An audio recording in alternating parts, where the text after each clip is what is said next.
अस्सलाम वालेकुम। Cross fire episode number 8। ये कहकर इसने बाज़ाहिर बेख्तियार होकर कदीम आशिकों के ऐसे अंदाज में गुटखा ज़मीन पर टिका कर कामनी का हाथ थाम लिया। ओह ताहिर बस करो, मैं मर जाऊंगी। ओके आओ चलते हैं।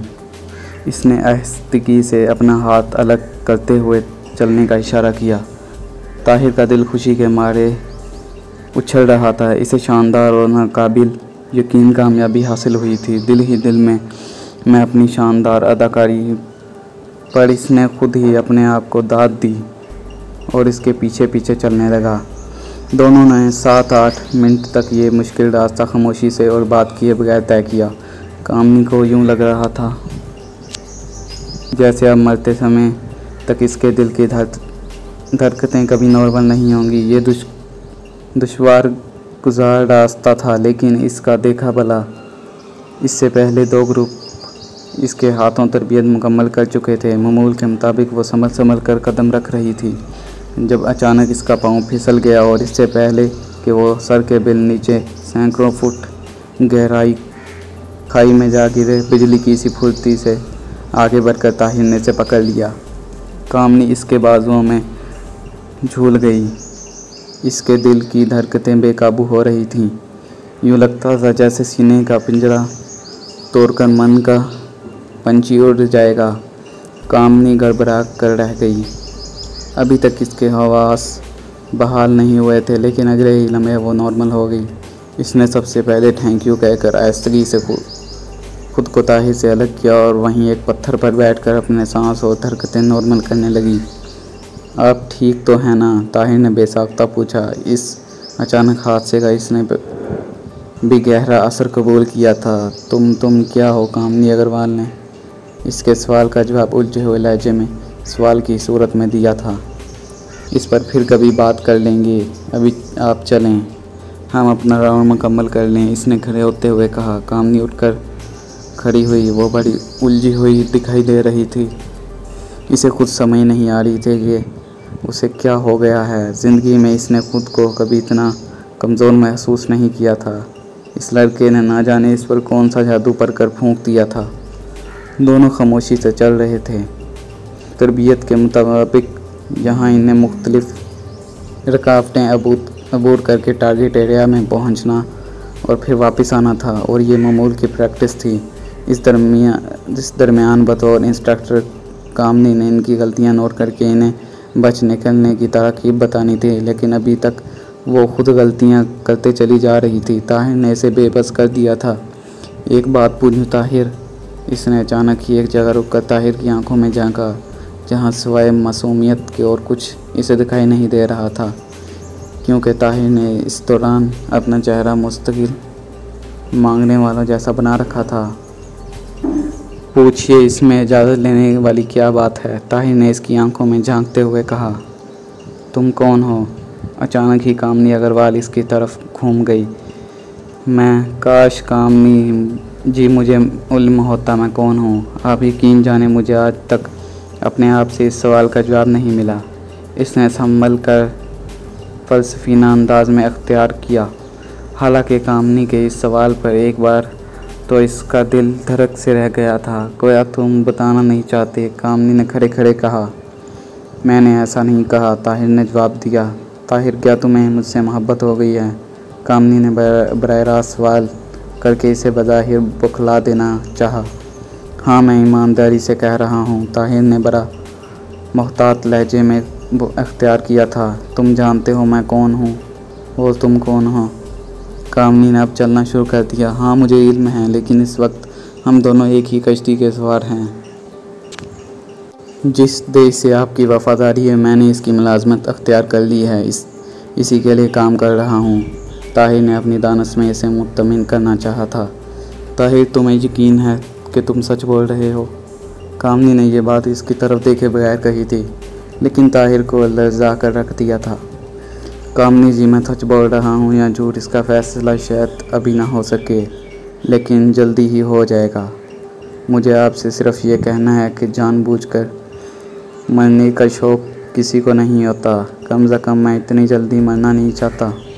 मुझे अपने कई कर्ज़े लौटाने हैं। मुझे इल्म है, अगर आप चाहें तो मुझे अभी गोली से उड़ा सकती हैं। आपको इसका इख्तियार हासिल है। मैं ये भी जानता हूँ कि मुझे ऐसा नहीं कहना चाहिए था। आप मेरी बात माने तो मैं शायद अपना मकसद भी हासिल नहीं कर पाऊँगा। ना माने तो अभी दोनों सूरतों में मेरी मौत है। लेकिन मैंने कहा ना, मैं इस जज्बे के हाथों बेबस होकर आपके सामने इकरार करने पर मजबूर हो गया हूँ। अब मैं इत्मीनान से मर सकूँगा। अगर इससे पहले मर जाता तो मरने के बाद भी पछतावा लगा रहता। वो चलते चलते इस तरह कामनी अग्रवाल के सामने आ चुका था, वो आगे नहीं जा सकती थी। ओ भगवान, कामनी ने बेसाख्ता कहा, और ताहिर के रुइयों में खुशी की लहर दौड़ गई। इसका मतलब यही था कि वो कामनी को वर्गलाने में कामयाब हो गया है। आओ चलें, कामनी ने अपनी घड़ी की तरफ देखकर कहा। दोनों ने अपनी रीकी मुकम्मल करने तक कोई बात नहीं की थी। अब वो फस्टक पॉइंट के नज़दीक पहुंच चुके थे। ताहिर, एक दरख्वास्त कर रही हूँ, अपना और मेरा ख्याल रखना। अगर तुम्हारी गलती से तुम्हें कुछ हो गया तो शायद मैं ख़ुद को ज़िंदगी भर माफ़ ना कर पाऊँ। अचानक ही कामनी रुक गई थी। तुम अब दूसरी तरफ से चक्कर काट कर पहुँचो। किसी को यह एहसास नहीं होना चाहिए कि हम दोनों इकट्ठे थे। बहुत एहतियात करना, ये हम दोनों के लिए बेहतर है। इसने उंगली से इस तरफ इशारा करते हुए ताहिर को रास्ता दिखाया। आपने मेरे सवाल का जवाब नहीं दिया। तुम जानते हो ऐसे सवालों के जवाब नहीं हुआ करते। ये कहकर कामनी अग्रवाल इसकी अगली बात सुने बगैर आगे बढ़ गई। ताहिर ने सूख का लंबा सांस लिया।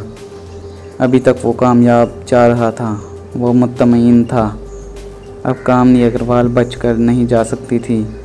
उसे इल्म था कि थोड़े से फ़र्क के साथ मशरिक़ की हर औरत एक जैसी ही होती हैं, और आज से इस बात का सबूत भी मिल गया था। अगले 15 मिनट के बाद जब वो मुकर्ररा हदफ पर पहुंचा तो कामनी सलीम और मुश्ताक के साथ वहां मौजूद थी। तुम 3 मिनट लेट हो मिस्टर, इसने जानबूझकर कदरे सख्त लहजे में ताहिर से कहा। I am sorry madam, Tahir ने भी सादतमंद शागिर्दों की तरह जवाब दिया। सॉरी से काम नहीं चलेगा। इस बिज़नेस में एक एक लम्हा कीमती होता है। एक एक लम्हा, तुम जानते हो 1 मिनट की गफलत से क्या नतीजा निकलता है। ऐन मुमकिन है वो बम जो तुम किसी और के लिए लगा रहे हो तुम्हारे हाथ में फट जाए। ऐन मुमकिन है टाइमिंग की मामूली सी गलती तुम्हारे सारे किए किराए पर पानी फेर दे। कामनी ने जानबूझकर कदरे दहशत लहजे में कहा। माफ़ी चाहता हूँ मैडम, ताहिर ने माजरत की। ओके, आओ चलें, बाकी बातें कैंप में जाकर होंगी। इसने तीनों को अपने पीछे आने का इशारा किया। कैंप पहुंचने तक ताहिर जानबूझकर मुंह लटकाए बैठा रहा। इसे मुश्ताक के मुतल्लिक कोई गलतफहमी या खुशफहमी नहीं थी, इसलिए वो इस पर कुछ जाहिर नहीं होने देना चाहता था। सलीम ने इसके रवैये का नोटिस लिया, लेकिन ताहिर ने इसे आंख के मखसूस इशारे से सब कुछ बता दिया था। शाम ढल रही थी जब वो अपने कैंप में पहुँचे। कामनी इनके कमरे में ही आ गई थी जब उन्हें तीनों के लिए चाय तलब की थी, और अब बारी बारी इनसे रेकी से मुतल्लिक सवालात कर रही थी। करीबन आधा घंटा इनके साथ गुजारने के बाद वो इन्हें अगले रोज़ तक के लिए अलविदा कहकर चली गई। रात ढल रही थी। तीनों अपने अपने बिस्तर में आराम की नींद सो रहे थे जब अचानक ताहिर की आंख खुल गई तो इसने देखा कि मुश्ताक अपने बिस्तर पर टांगे लटकाए बैठा था। शायद वो इन दोनों से मुतल्लिक मुतमईन हो रहा था कि वो गहरी नींद सो रहे हैं। ताहिर ने करवट लेना भी मुनासिब न जाना और इसी एक्शन में लेटा रहा। मुश्ताक इस इत्मीनान के बाद कि वो दोनों गहरी नींद सो चुके हैं उठकर खड़ा हो गया। अब वो पंजों के बिल्ली की तरह बगैर आवाज़ पैदा किए चलता हुआ दरवाजे की तरफ जा रहा था। फिर ताहिर के देखते देखते इसने आवाज़ भी पैदा किए बगैर दरवाज़ा खोला और बाहर निकल गया। ताहिर ने एक लम्हा तौक़ुफ़ किए बगैर अपने साथ ही दोनों दूसरे पलंग पर लेटे हुए सलीम को बेदार किया। इससे पहले कि अपने मुंह से कोई बात कहे, इसके मुंह पर हाथ रखकर खामोश रहने का इशारा करने के बाद इसके कान के नज़दीक अपना मुंह लेकर सरगोशी के अंदाज में इससे कहा कि वो मुश्ताक के ताक़ुब में जा रहा है। सलीम ये नहीं चाहता था क्योंकि दूसरे ही लम्हे सूरत हाल इसकी समझ में आ गई थी और वो जान गया था कि वाकई मुश्ताक को इनकी जासूसी के लिए इनके साथ रखा गया है। ऐन मुमकिन है वो कोई खुफिया रिपोर्ट ही इनसे मुतल्लिक देने गया हो। सलीम को इस बात का इत्मीनान था कि अभी तक इनकी तरफ से दानास्ता या नादानास्ता तौर पर ऐसी गलती नहीं हुई जिसकी बुनियाद पर इन पर शक इजहार किया जा सके। और मुश्ताक के पास कहने के लिए और क्या हो सकता है। लेकिन ताहिर की सोच मुख्तलिफ थी। न जाने क्यों इसे इस बात का शक हो रहा था कि इसने जो रिश्ता ज़बरदस्ती अपनी इंस्ट्रक्टर्स कामनी अग्रवाल से तय कर दिया है वो इस मौजी के इल्म में जा आ चुका है या फिर इसे कोई शक बेदार हो चुका है। अगर इसने अपना शक अपने मालकान की तरफ मुंतकिल किया तो शायद कामनी अग्रवाल से वो काम ना ले पाए जिसके लिए इसने इतना बड़ा ख़तरा मोल लिया था। सलीम और ताहिर दोनों ने यहाँ आने के फ़ौरन बाद ही ये राय कायम कर ली थी। उन्हें अगर कोई मकामी मदद मैसर आ जाए तो काम आसान हो सकता है। काम तो इन्हें बहरहाल करना ही था, ख्वाह इसके लिए इनकी जान ही क्यों ना चली जाए। क्योंकि एक मरतबा अपने मुल्क व कौम की बर्बादी का सामान करने वालों को देखने के बाद इनके लिए ये मुमकिन ही नहीं रहा था कि इन्हें छोड़ दें। इन्हें बतौरी गैम तबाह करना था, ख्वाह इसकी कीमत कुछ भी कीमत अदा करनी पड़ी।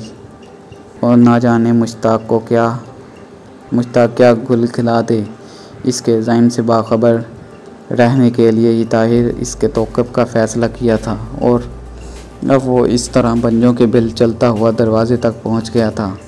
मुश्ताक के कमरों से निकलने के बाद मुश्किल 2 मिनट बाद ही इसने दरवाज़ा इस तरह बगैर आवाज़ निकाले खोला और गर्दन बाहर निकाल दी। ताहिर को इल्म था कि यहाँ रिहायशी इलाकों में रात को पहरेदार नहीं होते, अलबत्ता मेन गेट और दरवाज़ों के साथ ज़रूर बड़ा सख्त पहरा होता है। बाहर कुछ फासले पर जलने वाले बल्ब की हल्की रोशनी में इसने ताहिर की आखिरी झलक उस वक्त देखी जब वो बाएं हाथ इनके साथ वाले कमरे की दूसरी तरफ घूम रहा है। ताहिर ने अपनी पुश्त पर खड़े सलीम की तरफ देखा जो इस असना में उठकर वहां आ गया था।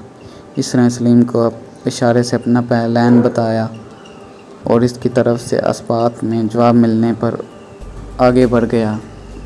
मुश्ताक से दुगनी रफ्तार के साथ वो ब्लॉक के कॉर्नर वाले इस कमरे तक पहुंच गया, जिसके बाद मुश्ताक इस ब्लॉक की पुश्त पर पहुंच गया जहां कतरे अंधेरा था क्योंकि इससे आगे घने दरख्तों और सरकंडियों का सिलसिला था जहां इन तरबियत दी जा। मुश्ताक दरख्तों के इस झुंड के पास पहुंचकर रुक गया और अब वो शायद किसी का मुंतज़िर था। ताहिर के लिए बड़ी अजीब सिचुएशन बन गई थी। वो अपनी जगह से हिलने का ख़तरा मोल नहीं ले सकता था। इसे अभी यहाँ एक प्लेयर के साथ चक रही सूरत हाल का जायज़ा लेना था। अचानक वो चौंका जब इससे दरख्तों की झुंड से कोई इसकी तरफ आता दिखाई दिया। आने वाले के इनकोश वाज़ेह नहीं थे, लेकिन इसकी चाल ढाल से ताहिर को यकीन था कि वो इंस्ट्रक्टर पोसवाल के अलावा और कोई नहीं हो सकता।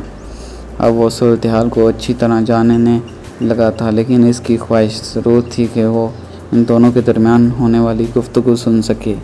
पोसवाल ने इसकी नज़रों के सामने मुश्ताक से सहाफ़ा किया और दोनों वहीं एक पत्थर के बेंच पर बैठ गए। इनकी पोजीशन अब ऐसी थी कि इनके और ताहिर के दरमियान एक प्लेयर जिसके पीछे ताहिर छुपा हुआ था और इनके बाद एक बड़े दरख्त का तना हाइल था और इसके बाद वो पत्थर का बेंच था जिस पर दोनों बैठे बातें कर रहे थे। ताहिर ने चंद सेकंड बाद ही ख़तरा मोल लेने का फ़ैसला कर लिया था। इसके लिए जानना ज़रूरी था कि मुश्ताक पोसवाल तक क्या इत्तला मुंतकिल कर रहा है, क्योंकि इससे मुस्तकबिल की सारी मनसूबाबंदी का इंसार इसी पर था। इंतहाई एहतियात के साथ और दिल ही दिल में कुरान आयात का विर्द करते हुए वो कोई आहट पैदा किए बगैर आखिर दरख्त के पीछे पहुंचने में कामयाब हो गया। अब इसने अपने कान दोनों की तरफ लगा रखे थे। यहाँ गुफ्तगू वाज़िया तो सुनाई नहीं दे रही थी, लेकिन किसी हद तक इनकी बात समझ आ जाती थी। मुश्ताक की आवाज़ आ रही थी जो पोसवाल से कह रहा था, सर दोनों के दरमियान कोई चक्कर है ज़रूर, लेकिन दोनों बड़े चालाक हैं। अभी तक इन्होंने कोई सबूत नहीं दिया। उल्लू के पट्टे, मुझे सबूत चाहिए, सबूत। अपने कान और आंखें खुली रखो। तुम्हें इन दोनों के दरमियान इसलिए छोड़ा गया है कि तुम सिर्फ शक करते फिरो। पोसवाल की डांट कतरे वाज़िया थी। सर मैं बिल्कुल चौकन्ना हूँ, इनकी कोई हरकत मुझसे छुप नहीं रह सकती। मैंने दोनों की गुफ्तगू से अंदाज़ा लगा कायम किया है। आप बिल्कुल मुतमिन रहें, मेरी नज़रों से वो एक लम्हे के लिए भी ओझल नहीं हो सकते। मुश्ताक ने चापलूसी का मुज़ाहरा किया। देखो तुम किसी भी तरह इन दोनों में से किसी एक को एतमाद में लेकर ये जानने की कोशिश करो कि कामनी और इस लौंडे के दरमियान क्या ताल्लुक़ है। और दोनों किसी हद तक जा चुके हैं। पोसवाल ने कहा, ऐसा ही होगा सर, मैं ऐसा ही सोच रहा था। मैं आपको फिर यकीन दिलाता हूँ कि सर के दोनों की कोई हरकत मुझसे छुप नहीं सकती। मैंने पाकिस्तान से यहाँ तक इनकी किसी हरकत को नज़रअंदाज नहीं किया। मुश्ताक ने फिर अपनी बात दोहराई।